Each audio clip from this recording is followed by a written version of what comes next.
Well, good morning, guys, and welcome to the show. Today, we are going to start a series with this guy right here. This is the DMX4710s. We're going to go through and break this into multiple parts so we can cover a ton of stuff. Today's video is going to be on the unboxing, as well as taking a look at the unit itself. Video 2 will be showing you the operating system and everything it does, and video 3 will take you in and install it into a vehicle. Today, we're going to concentrate on just unboxing it though, because hey, that's really fun. So stay tuned, here comes your video.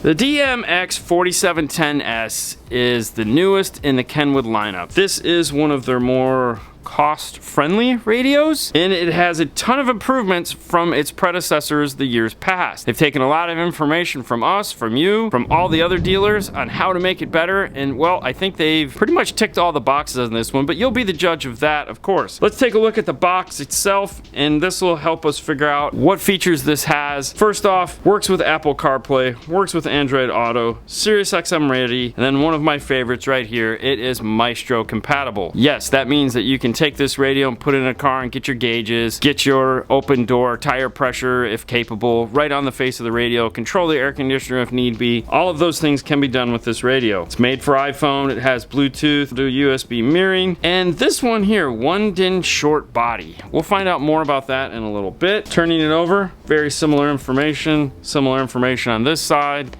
and then we have a bunch of information on the back that really just kind of goes into detail on each one of these. Talks a little bit about Apple CarPlay, a little about Android Auto, and of course everything that you need to know about Maestro. They love to add these little icons here. Built-in mic.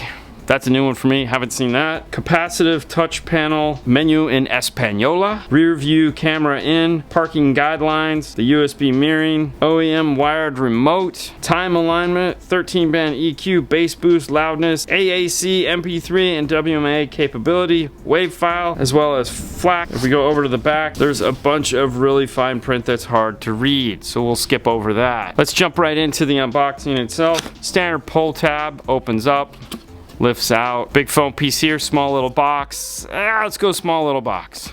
First thing is a yellow piece of paper. What could this tell us?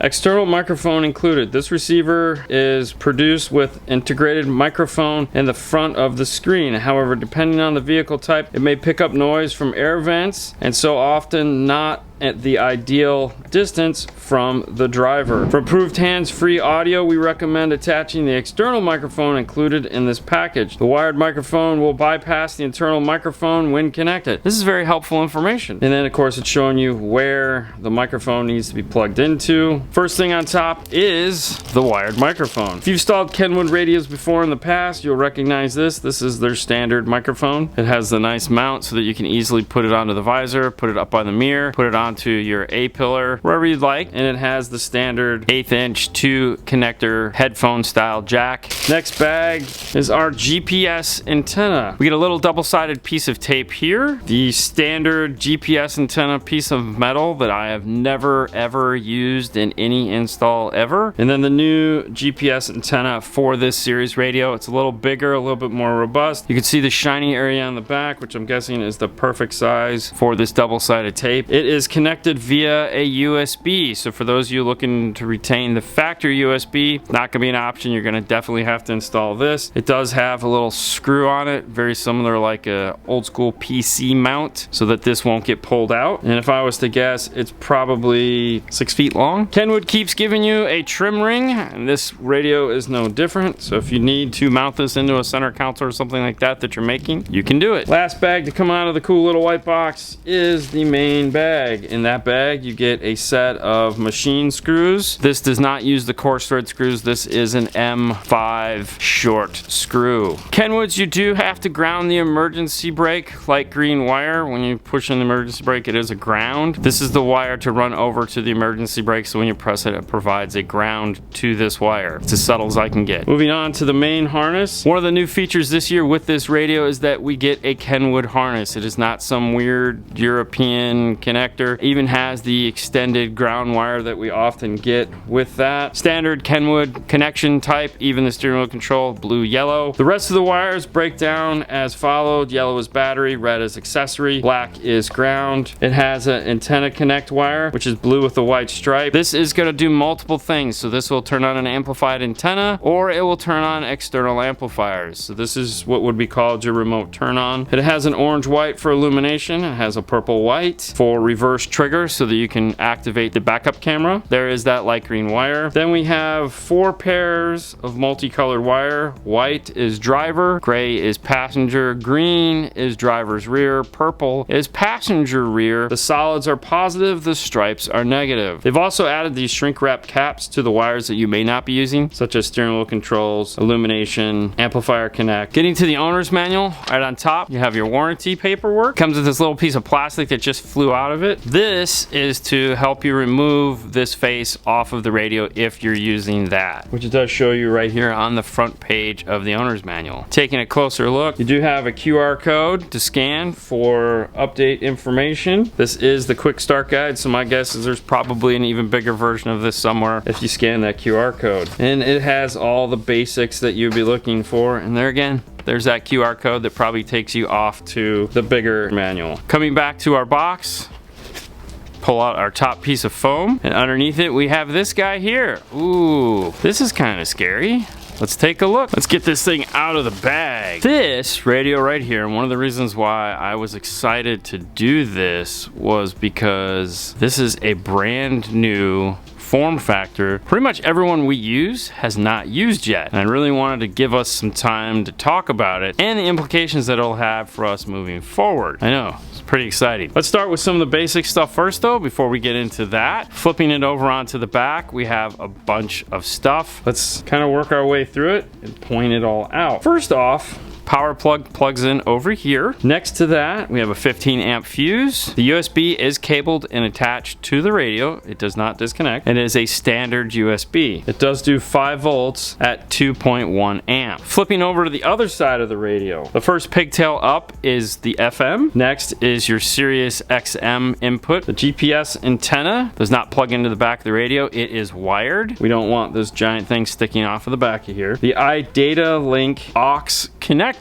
is right here. For those of you who've never done iData style installations, there are 2 cables depending on the type of car you're putting in. One is for this little guy right here, which is your data to data connection, and 2 is an aux style connection. This is used when retaining certain factory audio features. So clearly that is where your iData connection is. Moving down here, this is where the microphone goes if you decide to use the external microphone. Heat sink on the back of the radio.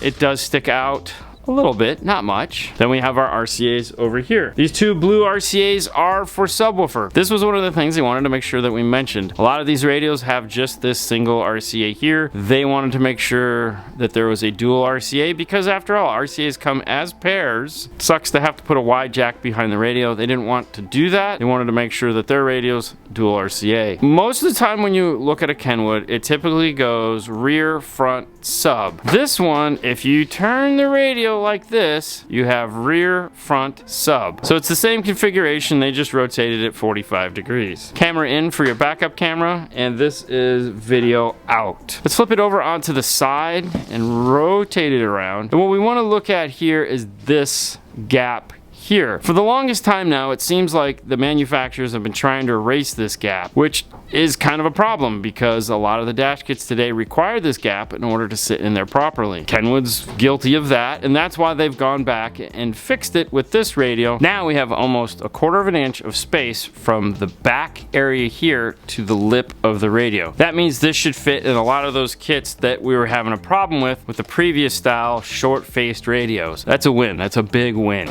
Moving it over onto the front. This unit has a 6.8 inch screen, which is measured diagonally across. It has a reset button located down here in the bottom, right there. Also, since we're doing it, this top here is the microphone input if you're using the microphone that is built into the radio. Home button / power button, menu / display, push to talk or voice, volume up and down. Once we get to the actual powering up of the radio, we'll show all of these things in action. Let's talk about this whole thing right here. here that is making this radio kind of unique.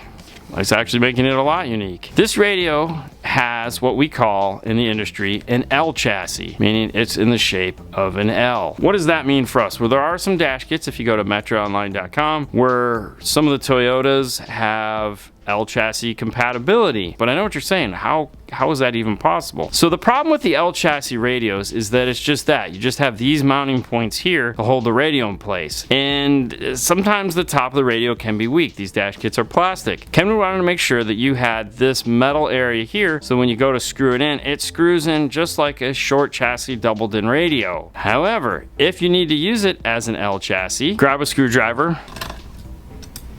With the screws off, remove the back panel. If you notice, there are two little arrows located here by this little dot showing you which way this is supposed to face up when you put it back on, if you need to do that. Down inside here are two more screws on either side. With those removed, what we now have is our L chassis radio. Now there's a bunch of other applications obviously for this, because it is short for one and it's very small. This is the shortest, skinniest radio I've seen so far. Certain applications are obviously going to be better than others. For a lot of these new dashes where you don't have a lot of depth because there's an air conditioner box behind it, or there's a bunch of data modules behind it, you can remove all of this nonsense and you have a very tiny radio to go up into the dash. And because it is iData compatible, you'll be able to integrate with a lot of those applications. Alright guys, thank you so much for watching this part 1 of the new DMX4710s. Stay tuned for part 2. We'll power this thing up and talk to you all about the operating system and some of the other features this has. You guys have a great night as always. I'll see you later next time. Bye.